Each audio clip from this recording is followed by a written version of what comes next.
digmao. You know? Yan mga digmao.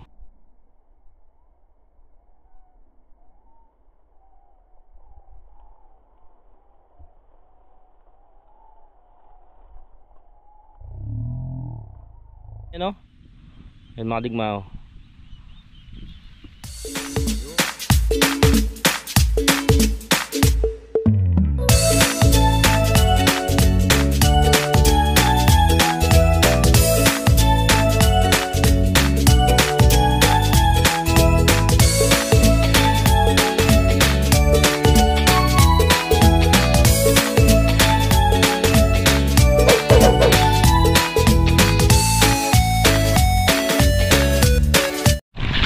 So yan mga digma, andun naman si kuya. So dito tayo sa phase 3. So yun, mga tao kanina doon, yung mga mananabog namin din yun. Sila paring AG. Sumasabog sila doon kay Kuya Kulot. So tayo, balik tayo sa pagbubantay ng ibon dito sa phase 3. Kinuha ko yung sambuga. Mga digma, umuhuni sila.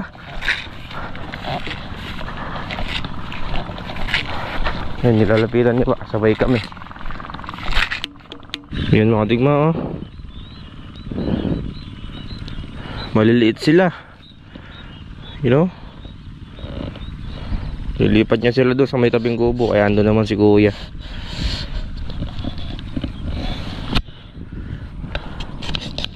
Balik tayo sa pagbubantay mga digma.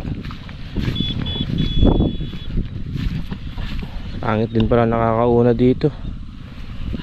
Nakakauna kang sabog, kakainin ng maya.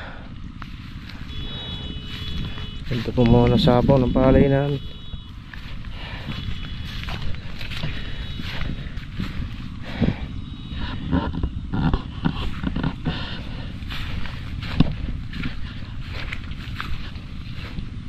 Ganda po muna sapaw.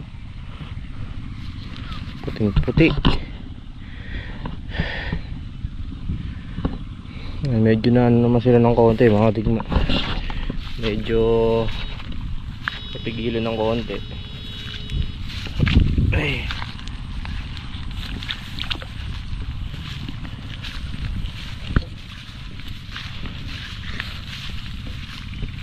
Balik-balik lang sila, paikot-ikot.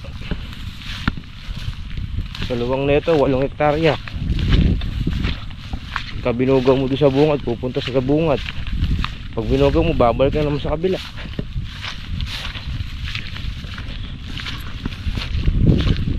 Paikot-ikot lang sila.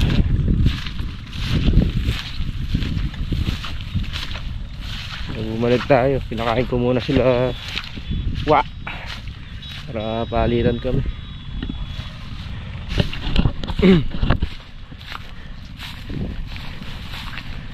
Ito munang ano namin, no? Katataba na sapaw.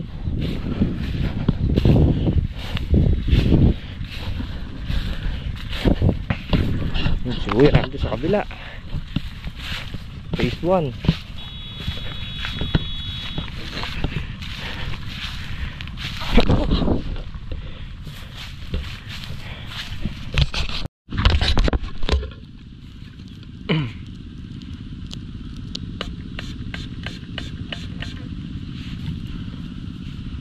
Ayaw nilang tumigil mga digma.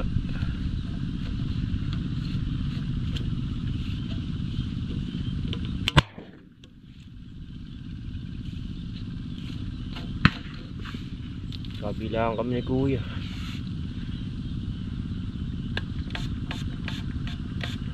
Kano merong grupo na hindi na sila natatakot sa putok.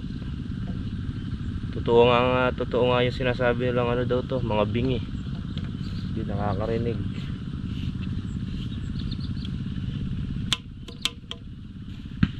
Umapalya pa itong buhok ko.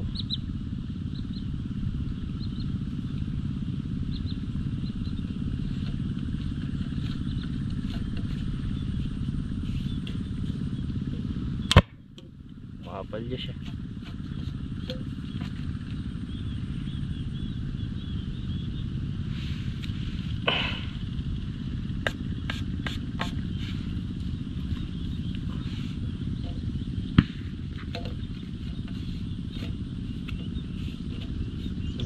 oh. Ah! Woohoo!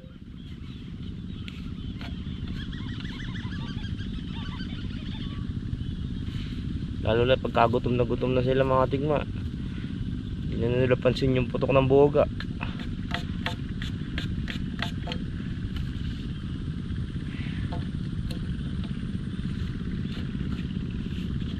Pero kahit pa paano napipigilan namin.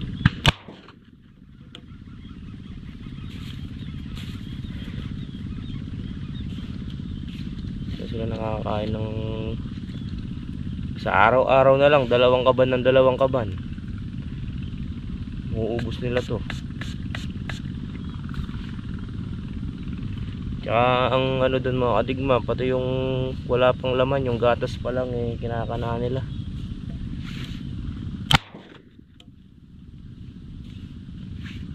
Pas ng boga namin, bali wala sa kanila yan mga kadigma.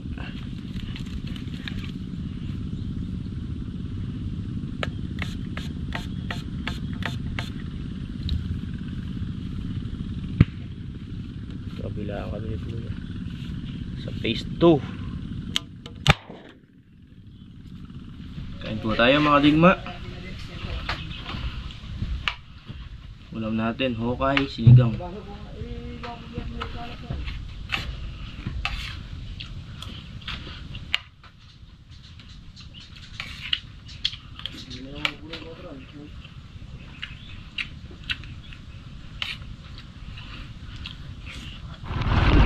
Mga digma, daan eating. Tingnan natin yung kahit sa pinagtutubigan ng pista sa phase 1. Sila wakyan nagbabantay na. Pumuputin-puti na yung palay na sapaw.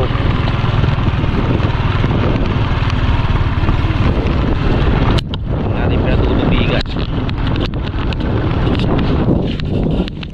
So ayan na yung mga digma. Phase 1 open water yan. Yun na po yung palay niya sa phase 1. Naabunuhan na po.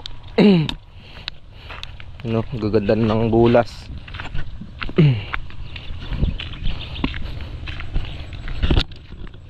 Diba?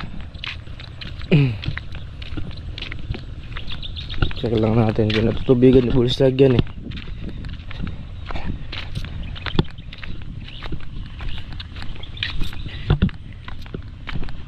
Dito magandang nakikita, nakaguhit yung gilid oh.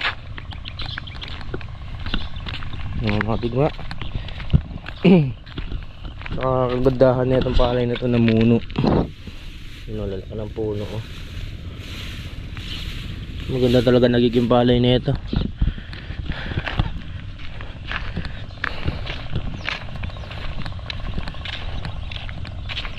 Bali ilang days ng pagkakabono yan.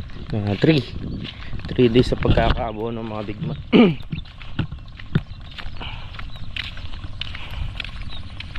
Bilis lumaki hanggang tuhod na.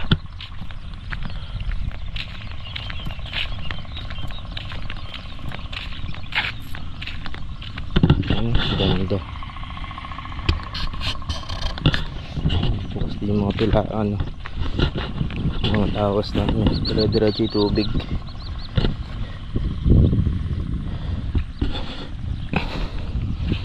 May mga paro-paro na rin.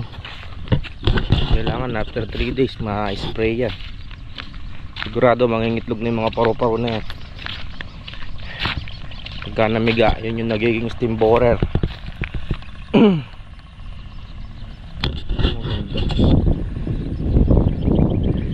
Berding berde na mga digma.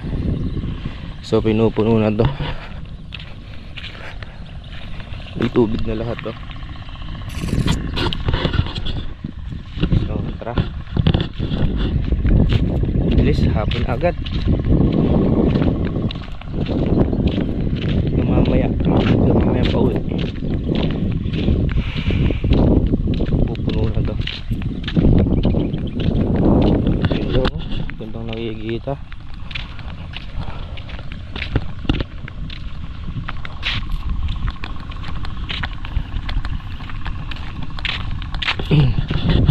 Balik tayo sa pag-ano ng ibon. pagbubugaw.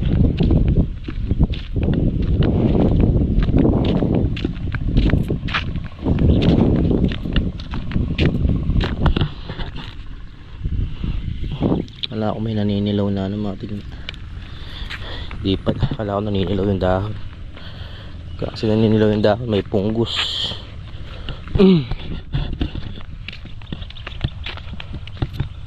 Tara.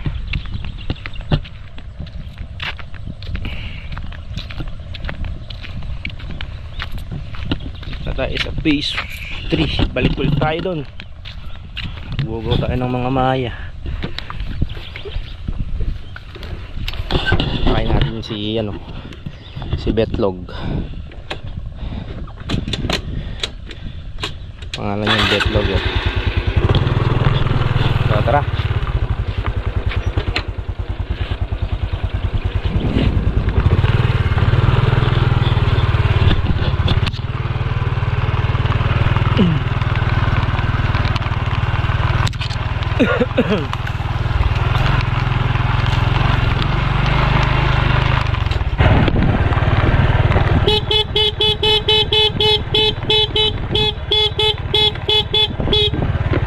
Wala dito mga digma, may sapaw na eh. Yung mga nauna naming sabong. Yan o. Daing maya o. Yun o. Ano?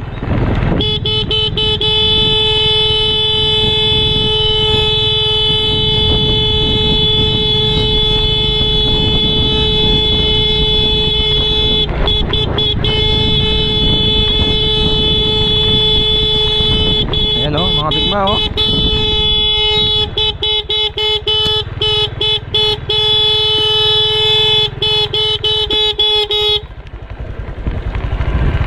Dami.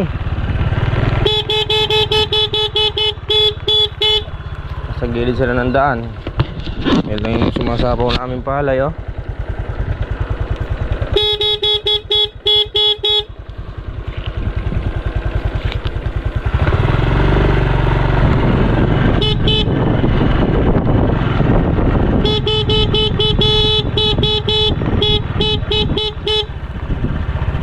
Sila mga tigma.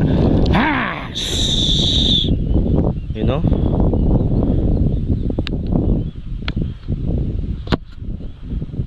Yun sila oh.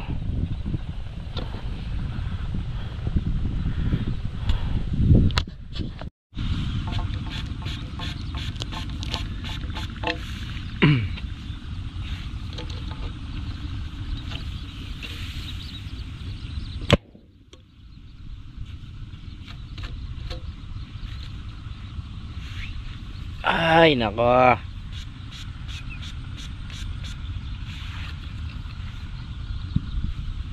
Pagka hindi ganun ginawa, along matitira sa palay namin mga ligma.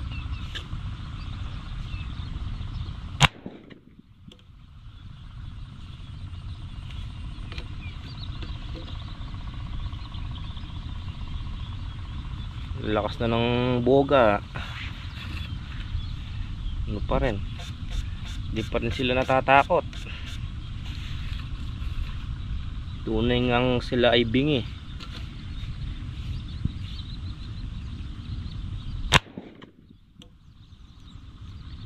Lakas ng boga eh.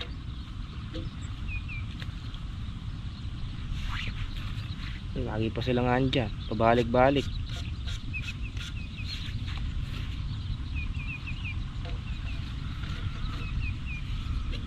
Dito sila madalas eh. Yun oh, sa may scarecrow namin. Yung ginawang scarecrow ni kuya, yun oh, nakatayo na yun. Nakuha nilang natanggal yung sombrero mga digma.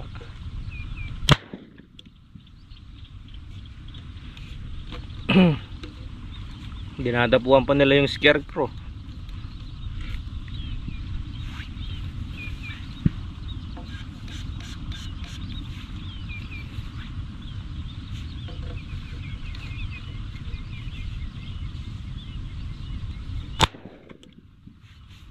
Mga ding, medyo dumalang yung ano. Kailangan talaga nababantayan.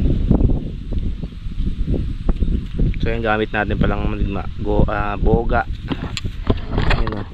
Improvise lang siya. Ano lang ng soft drinks to, bote ng soft drinks, lighter, tsaka yung mga lata. Binalutan ko lang ng duct tape. Tapos yun, Denature alcohol. Gawa namin ng boga. Boga yung tawag sa amin. Hindi naman to delikado, nasa gumagamit lang. Yung iba kasi nakabukas, pinipindot yung lighter, nasusunog yung mga nila, kilay, mukha. Ipinagbabawal din to dito sa Pilipinas. Pero nasa paggamit, pagka talaga safe na maingat kang gumamit, hindi ka naman masasaktan. Medyo dumalang yung yung ibon. So siguro bukas puntahan namin yung yun kapal madigma hindi naman dadapo yan takot na yan ayun yan mga digma yun sila muhuni pa. So siguro bukas mga digma yung tawag doon, nangungurag, inuhuli talaga nila yan, tapos ibinebenta. Siguro sasabihan namin ni Bullstag para hulihin yung mga ibon na yan. Masyado na silang peste mga digma, pinepeste na pala yan. So siguro by tomorrow, kung makikita namin siya, sasama namin siya dito.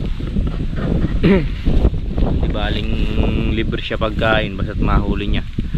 Tapos binibenta naman niya yun pagka binibenta niya 15 pesos per pieces o kaya 25 pesos per pieces yung mga ibon na yun. Naalagaan din naman kasi yun, pinapakain lang nila ng palay. Yun yung binibenta niya. Ganun talaga yung trabaho niya, nangunghuli ng ibon. Sa mga tulad nga yan, napepeste yung palayan natin. Titignan namin ni Bullstag kung mapapalusong namin siya dito. Aayain namin siya. Lahat ng mahuli niya kanya. Siguradong marami siyang mahuhuli dito kung sasama man siya sa amin. Yan, hapon na rin mga digma. Maya maya lang din uwi na kami. Yun, shoutout sa mga solid kadigma dyan. At so walang sawang support at panonood ka sa akin mga digma. Yun, kahit na medyo yung vlog natin, hindi tayo nakakapag-upload. So pagpasensyaan nyo na po yun. Pero hindi po ako hinto sa pag-vlog. So bali hanggang dito na lang ito mga digma. Yun, shoutout sa mga solid kadigma dyan. Yun, ulit maraming salamat po sa walang sawang suporta. So till next vlog mga digma, ang iyong lingkod na si JSLT nagsasabing mabilis lang ang buhay, piliin niyong magmasaya. And ciao, merci.